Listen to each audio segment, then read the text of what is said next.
하나님의 말씀 이사야 9장 3절로 7절 보겠습니다.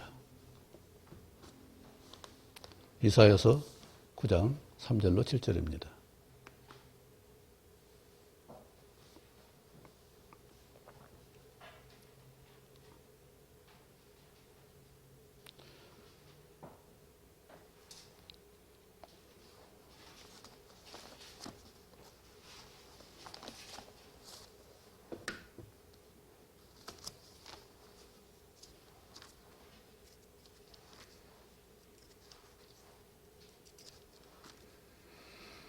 한 절씩 봉독하겠습니다. 주께서 이 나라를 창성하게 하시며 그 즐거움을 더하게 하셨으므로 주선한 즐거움과 탈취물을 나눌 때의 즐거움 같이 그들이 주 앞에서 즐거워하오니 이는 그들이 겉에면 노녀와 그들의 어깨에 칠직과 그 아세자의 막대기를 주께서 꺾으시되 미디안의 날과 같이 하셨음이니이다. 어디를 싸우는 군인들의 신과 피 묻은 겉옷이 풀의 섭같이 살라지리니 이는 한 아이가 우리에게 낳고 한 아들을 우리에게 주신 바 되었는데 그의 어깨에는 손살을 메었고 같이요. 그 이름은 기모자라 모사라 전능하신 하나님이라 영존하시는 아버지라 평강의 왕이라 할 것임이라. 그 정사와 평강의 더함이 무궁하며 또 다윗의 왕자와 그의 나라에 군림하여 그 나라를 굳게 세우고 지금 이후로 영원히 정의와 공의로 그것을 보존하실 것이라. 만군의 여호와의 열심히 이를 이루시리라. 아멘. 정사하면은 왕의 권세를 말합니다. 그런데 지금은 왕의 권세도 없고 황제의 권세도 없고 고관들의 권세도 없고 법관들의 검사의 권세도 없습니다. 너무나 무시되는 것이 권위예요. 권위가 땅에 떨어졌습니다. 그런데 주님께서 오셔서 우리에게 하나님 권위를 새롭게 일으켜 주실 것을 말씀하고 있고 그뿐 아니라 영원토록 권능 있는 삶을 살게 하시는 그 일을 하나님이 만군의 하나님의 여호와의 열심히 우리를 이것을 이루게 하실 것을 말합니다. 사람의 열심도 대단한데 하나님이 전능하신 하나님이 그 열심히 우리를 갖다가 이같이 이루실 것을 보장하고 있습니다. 세상의 기쁨은 한 세 가지로 볼 수가 있을 것입니다. 여러 가지 있겠지만은 우리 3절에 읽은 것처럼 소득의 풍성함, 넉넉함, 추수 때의 풍성함처럼 그 많은 소유, 넉넉함을 기뻐합니다. 또 하나는 질병 가운데서 아픔 가운데 벗어날 수 있는 멍에를 매는 걸 벗어버릴 수 있는 그러니까 이것은 어떤 무거운 거 매는 것이 아니라 자기 책임을 잘 감당할 수 있는 그 기쁨을 말해요. 그 자유로운 말이에요. 그냥 몸만 건강하면 되는 것이 아니라 건강한 가운데 자기 일을 할 수 있을 때 성취했을 때 성취의 기쁨을 말해요. 또 하나는 다툼에서 승리하는 거예요. 군인들의 피, 그것이 다 섭해에 살라진다고 했죠. 그처럼 이 모든 다툼을 일으키는 모든 요인들을, 욕심들을 갖다가 불에 태워버리는 그 역사가 있을 때 우리는 진정한 기쁨을 누릴 수 있을 것입니다. 그것을 누가 해주셔요? 우리에게 오신 예수님이 해주신다고 이 약속을 하시는 거예요. 하나님께서 승리의 삶을 이같이 진정한 우리 넉넉함, 여유로움을 가질 수 있고 진정한 성취의 자유로움을 누릴 수 있고 또 모든 다툼에서 화합하고 협력할 수 있는 함께함의 기쁨을 누릴 수 있는 이 은혜가 우리에게 함께하길 원합니다. 평생 영원토록 함께하길 원합니다.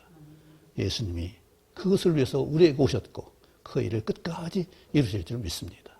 그래서 성령을 보내주셨습니다. 하나님의 섭리하심을 찬양하겠습니다. 나를 지으신 이가 하나님, 나를 부르신 이가 하나님, 나를 보내신 이도 나의 나 된 것은 다 하나님 은혜라. 나의 달려갈 길 나가도록 나의 마지막 호흡 다하도록 나로 그 십자가 품게 하시니 나의 나 된 것은 다 하나님 은혜라. 한량 없는 은혜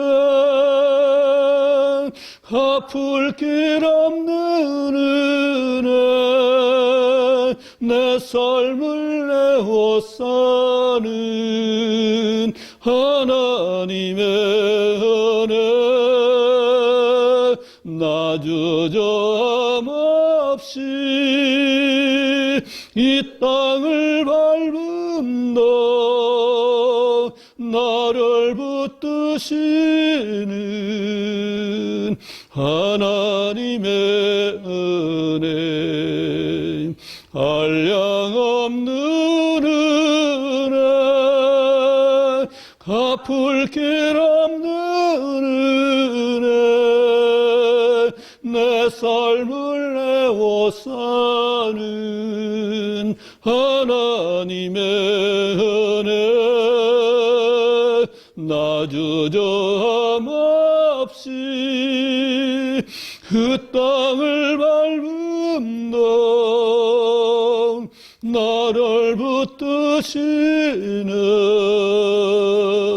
하나님의 은혜 하나님의 은혜 정말 그렇죠?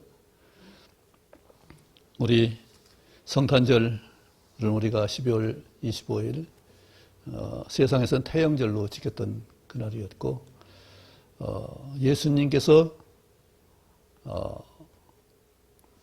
요한복음 10장에 보면은 수전절이란 때에 예수님이 예루살렘에 올라가신 일이 있습니다.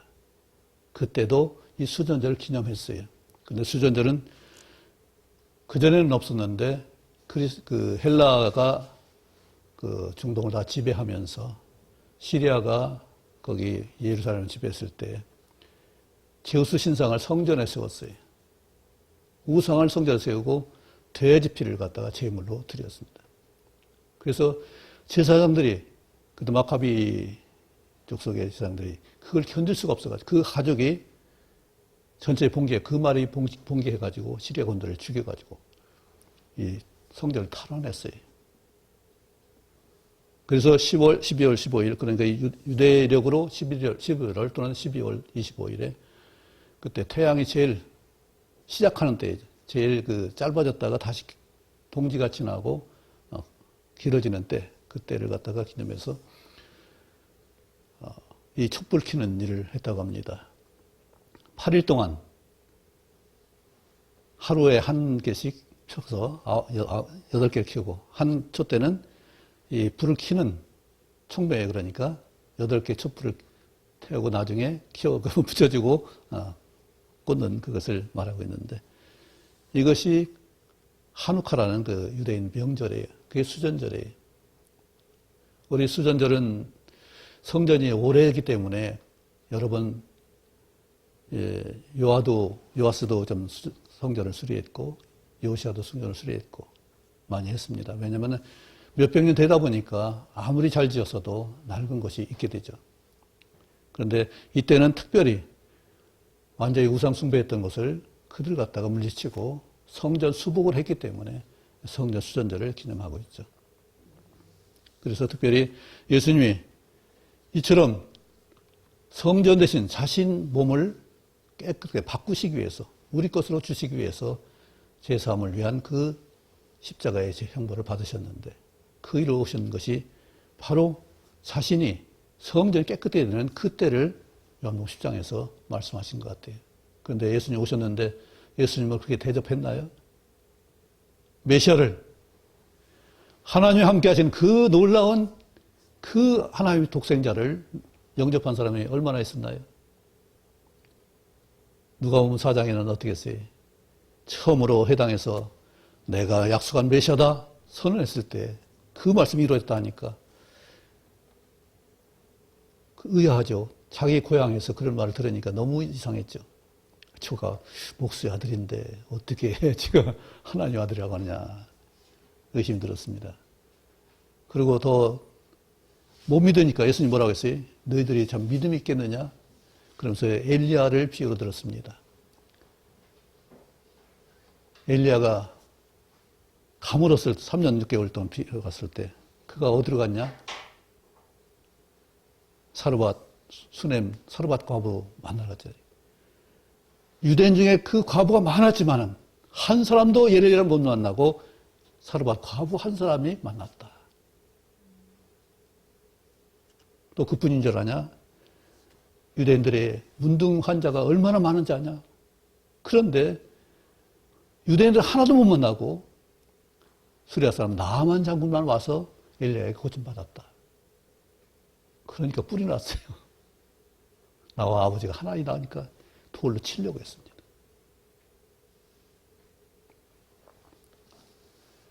그런 무시당함을 받으신 분이 예수님이죠.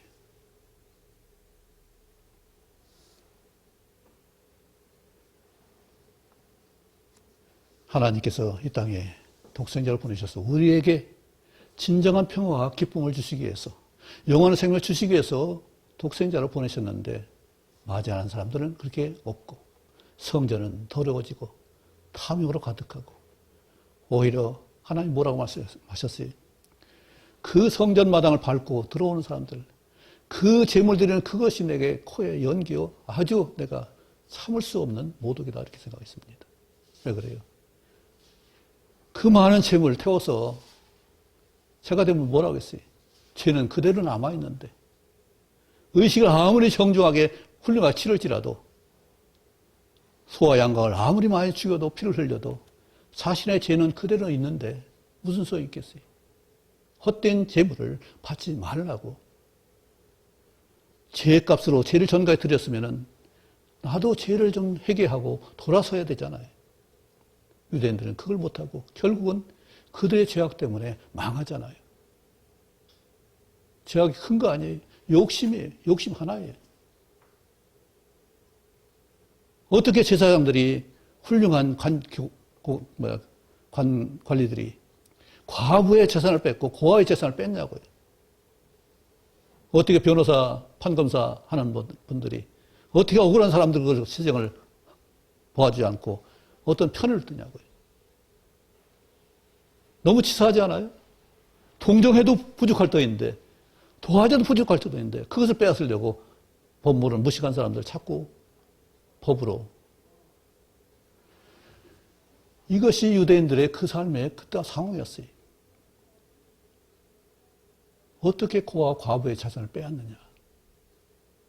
마지막으로 한 번 기회가 있었죠. 전에 말했지만은 시드게야 때 자유를 공포했어요. 없는 사람들 자유해라. 하나님이 자유하게 했으니까. 하나님이 우리에게 이 자유에 대해서 정말로 엄청나게 신경 쓰셨어요. 그래서 물질의 자유를 누리기 위해서 절대로 조상이 주신 재산, 땅은 팔 수가 없다. 법으로 정했어요. 그죠? 50년마다 신년이 돼가지고 그는 후손이 가난 대물림 하지 않도록 후손의 땅을 물려줄 수 있도록 50년 희년을 정했어요. 그리고 7년마다 어떻게 했어요? 노비를 해방하는 그 일을 했어요. 그래서 마지막으로 시드게야 때 그걸 한번 했는데 해놓고 보니까 불편하잖아요. 부려먹어야 되는데 이용해 먹어야 되는데 내 것을 만들어야 되는데 서로 공평과 정의가 있는 것이 아니라 나만 하다 보니까 도로 잡아다가 종을 삼았어요. 하나님이 대놓아서 그대로 시드기야 때 1년도 안 돼서 망했습니다. 지금도 마찬가지. 있는 자가 없는 자를 뺏는 것이 없는 자는 자꾸 가난해지고 있는 자는 더 후해지고 이것이 현 세상이에요. 권력 있는 자는 더 강해지고 더 큰 권력을 갖기 위해서 더 큰 법을, 더 보호법을 만들고 있죠. 우리는 하나님의 오늘 말씀하신 대로 평강의 왕이시고 공평의 왕이시. 이렇게 억울함에 있던 빛이 없던 곳에 빛이 되시고,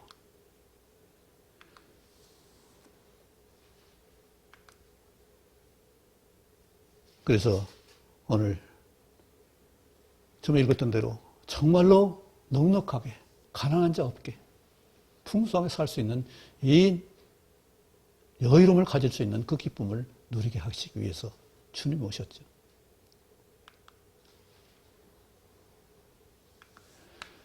또 얼마나 무겁고 힘든 그런 사람도 많아요. 질병으로 힘들어하고 또 불평등으로 힘들어하고. 그런데 이런 멍해를 주님께 꺾으시는 그 역사를 위해서 주님이 오셨습니다. 또 여전히 전쟁이 심하죠. 계속 다툽니다. 피 흘리는 전쟁 없지만은 서로 죽고 죽이는 그 일들이 얼마나 많은지. 이것이 섭에 살라지도록, 불에 살라지는 그런 것처럼 위해서 예수님이 이 땅에 오셨습니다.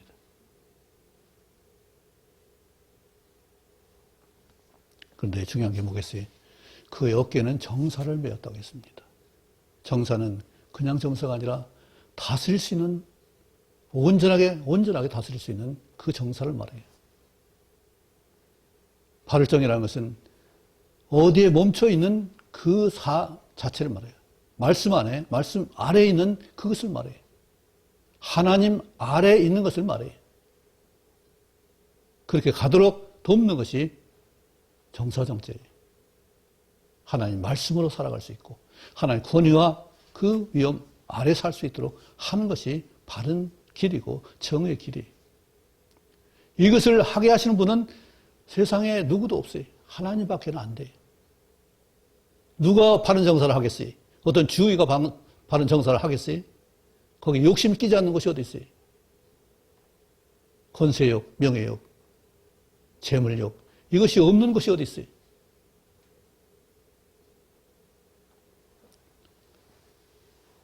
공평하게 다스릴 수 있는 그것이 바로 하나님만 하실 수 있어요. 그래서 예수님 오셔서 우리와 같은 사람에게 함께 하신 은혜가 있죠. 목자들에게 오셨고 신분이 낮은 자들에게 오셨습니다. 그분들을 함께 하셨어요.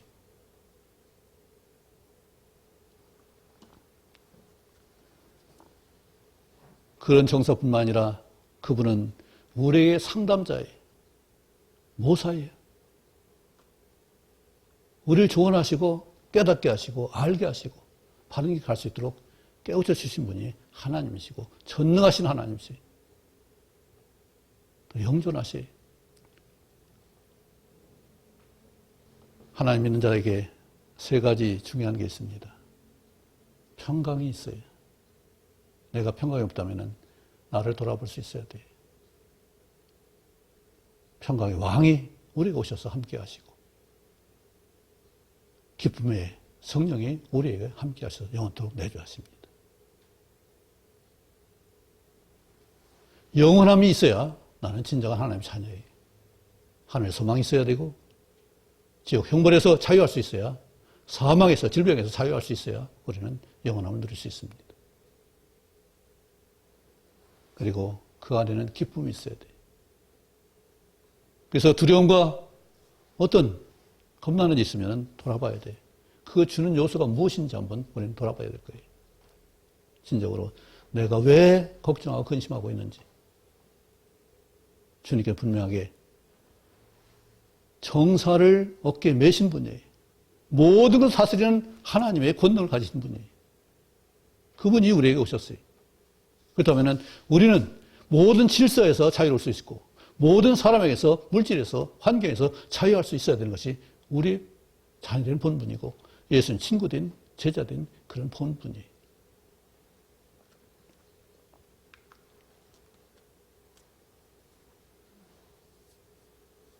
우리 또 다윗의 왕자와 그의 나라를 군림하여 나를 굳게 세우고 정의와 공의를 보장하실 것이라 했습니다. 사람이 욕심이 차면은 공의가 보여요, 안 보여요? 몰라서가 아니라 내 손으로 굽기 때문에, 내 팔이 안을 굽기 때문에 그걸 가질 수가 없어요. 세상에 왜 이처럼 사람들의 권위가 실추되고 그래요? 말로는 정의 공의 외치는데 그 손은 뭐하고 있어요? 자꾸 끌어당긴다고요.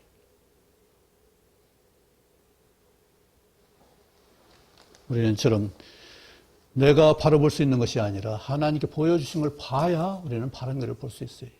하나님이 원칙을 세우신 창조의 섭리와 역사를 봐야 우리는 그대로 따라갈 수 있어요. 세상은 그렇게 갈 수가 없습니다. 사탄은 그것을 말하는 것이나 자기 사욕을 좇게 만드는 것이 사탄의 뱀이 하는 역사예요. 우리는 그것을 조심할 수 있어야 돼요. 이미 다 알고 있는 상식이지만은 실제 삶 가운데서는 이것이 안 되잖아요. 어떻게 그래야 될 수 있어요? 하나님 원칙이 내 안에 있어야, 내 기준이 바로 그렇게 서야 나는 그렇게 행동할 수 있습니다. 그것은 바로 하나님의 정사 권세를 믿음으로 받아들일 수밖에 없습니다. 세상 잘 되는 거 형통하는 거 보면은 부러울 수 있어요. 야, 출세했네. 또 정말 많이 가졌네. 정말 대단하네. 이렇게 칭송할 수 있을 것입니다. 그런데 그 안에 진정으로 정말로 공평하게, 공정하게 살았는지를 우리가 볼 수 있어야 돼요. 하나님의 다스림 가운데 그가 살았는지를 볼 수 있어야 돼요. 우리는 기회가 얼마든지 주어질 수 있어요. 기회가 있을 때 공평하게 기회를 얻었는지 우리는 생각할 수 있어야 될 것입니다. 많은 사람들은 어떤 요직에 있으면은 공평의 기회가, 좋은 기회가 많이 있을 수 있어요. 그래서 이집트에서는 요셉이 한 귀한 일이 있습니다. 땅을 국유한 거예요. 땅을 국유하니까 토지의 이 상승이 그런 거 필요가 없잖아요. 나라가 다스리니까. 불로소득이 그렇게 일어나는 게 아니잖아요. 나라가 왕성하려면은 생산 있는 그런 기업이 살아나야 나라가 건강해져요. 불로소득이 있는 나라는 잘 될 수가 없어요. 불로소득은 철저하게 국가로 귀속돼야 돼요. 그것이 요셉이 통치한 애굽의 통치 방법이었어요. 우리나라 부동산이 너무 급격하게 상승해가지고 정말 상심한 사람들이 너무나 많죠.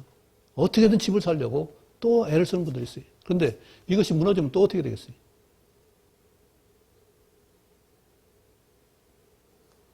어쨌든 이 물질의 노예가 돼서, 소유의 노예가 돼서 이런 자유를 누리지 못하는 것이 너무나 많은데, 이런 질서를 바로잡을 수 있는 것은 공평, 공의를 실현하시는 하나님의 정사만 있어야 돼요. 다른 것은 안 돼요. 많은 사상가들이 이념을 주장해서 그걸 성취한다고 유토피아를 꿈꿨어요. 그러나 그것을 이룬 사람이 한 사람도 없어요. 왜요? 자기 묻은 콩고물을 자꾸 생각하다 보니까, 자기 직근을 자꾸 배려하다 보니까 공정에 나갈 수가 없죠. 하나님은 아들이라도 매를 떼시고 아들이라도 징계하시요. 우리가 아들이지만은 잘되기 위해서, 나를 책임지시기 위해서 그 같은 일을 하셔요. 그런데 세상은 책임을 질 수 없습니다. 누구도 책임질 수가 없어요. 자신도 책임질 수가 없죠. 그런데 이것을 하실 분은 하나님의 공의와 정의와 또 열심히 그 일을 하신다고 말씀하죠.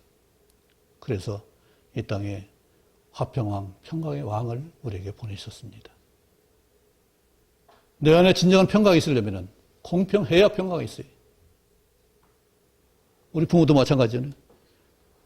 똑같이 잘 살아야지. 다 못 살면은, 아니 또 한 사람은 잘 살고 못 살면은 그거 얼마나 마음이 무너지겠어요.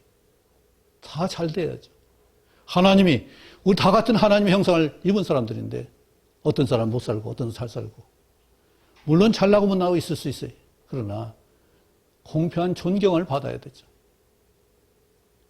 서로 존중을 받아야죠. 그 일을 위해서 예수님이 오셨습니다. 누구도 하나님만 믿으면, 예수 그리스도를 믿으면 하나님 자녀가 된 그 믿음의 섭리를 하나님께 말씀하셨어요. 조건이 뭐예요? 왕권을 가지신 예수님을 믿는 것이 조건이에요. 다른 것이 아니에요. 또 우리 사는 것도 마찬가지. 구원받은 사람이 사는 조건도 마찬가지. 먼저 그의 나라 그의 의를 구하지 않으면 우리는 하나님의 온전한 자녀가 될 수 없습니다. 하나님 믿는 믿음이 우리를 주관해야 우리는 하나님의 자녀로서의 귀한 삶을 살 수 있습니다. 공평치 않은 이 땅에 예수님이 오셨습니다. 하나님이 예수님 보내셨습니다. 그리고 우리 모든 사람의 공평하지 못한 죄를 다 가지고 가셔서 모두가 공평하게 살게 하셨어요. 죄 없는 사람 없고 모든 사람 죄를 범했지만은 하나님이 그 모든 죄를 짊어지셔서 누구도 죄가 있다고 판단하거나 정죄하지 않게 하셨습니다. 그런데 얼마나 지금도 정죄하는 일이 얼마나 많아요. 물론 잘못하는 일이 많이 있을 수 있어요. 미운 짓 하는 사람 참 많이 있어요. 우리 자식도 미운 7살이라고. 그런데 하나님은 미움을 살인이라고 말씀하셨어요. 그런데 해스럽지 않게 미워하고 욕하고 저주해요. 믿는 자들이 살인 행위를 너무나 많이 하고 있어요. 하나님의 법에 맞지 않아서 그런가요? 아니면 내가 싫어서 그런가요? 하나님은 예수님을 땅에 보내서 나와 함께 하셨는데 나는 이웃과 함께 할 수 있는 그런 마음 자세가 되지 않는 것이 현실이에요. 도저히 그 편에 갈 수가 없고 이 편에 갈 수도 없고 어디 설 수가 없어요.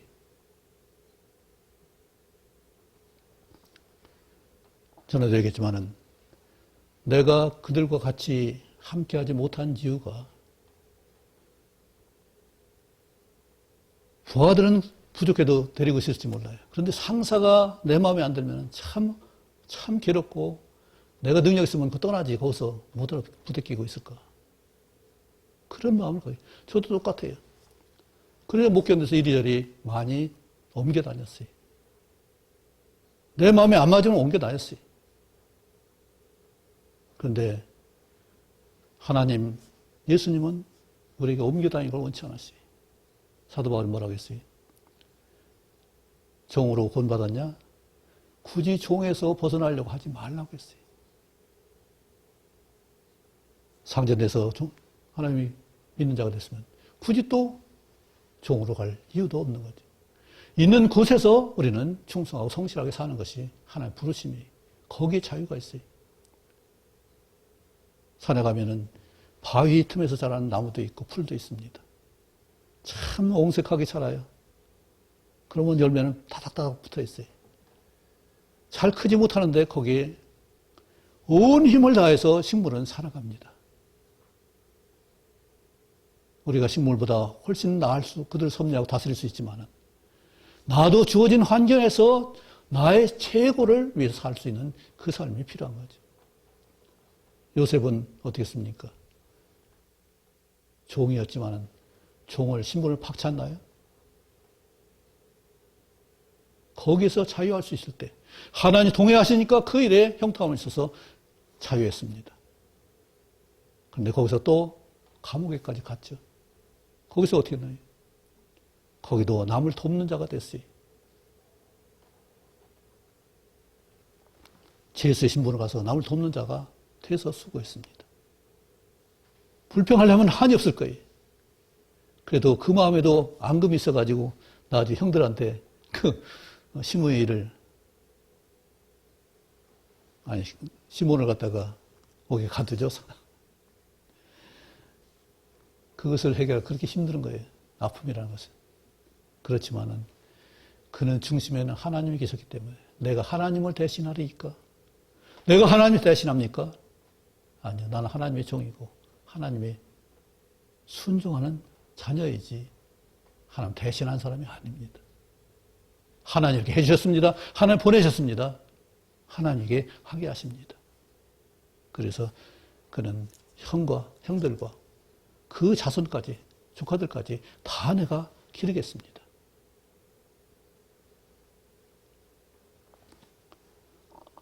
주님께서 산상수훈에서 마태복음 7장에 비판하지 말라는 한 장을 전체를 말하고 있어요. 비판할 것이 너무 많아요.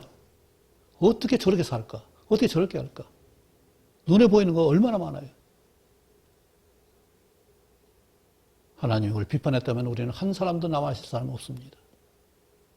우리를 정죄했다면 한 사람도 구원받을 사람 없습니다. 불쌍히 여기셔서 오셨어. 긍휼히 여기시고 치유히 여기시고 그래서 우리는 구원받았습니다.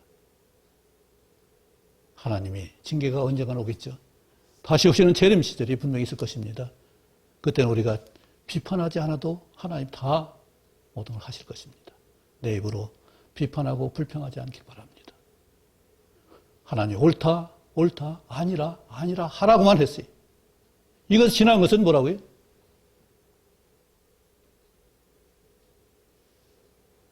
그건 잘못됐다, 잘못됐다, 잘됐다, 잘됐다, 옳다, 옳다, 그러다, 그러다 이것은 할 수 있지만은 옳지 못하니까 넌 죽어야 된다.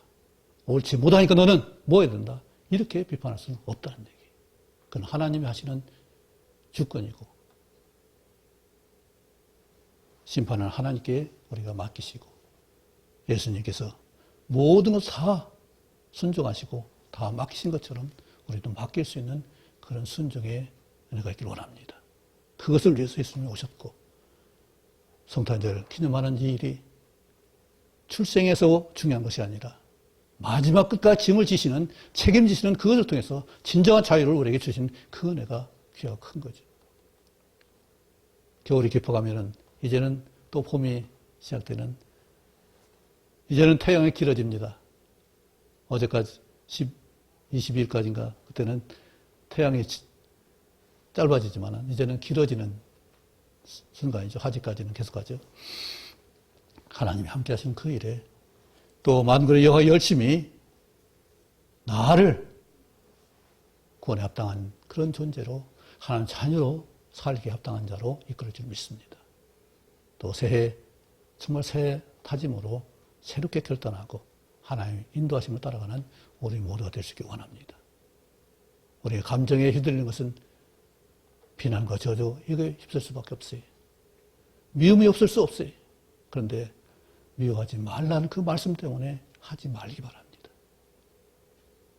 이 한 해 미움 다 버리고 불쌍히 여기는 새 마음으로 새해를 시작할 수 있기 원합니다. 주님이 그 일을 위해서 오셨어요.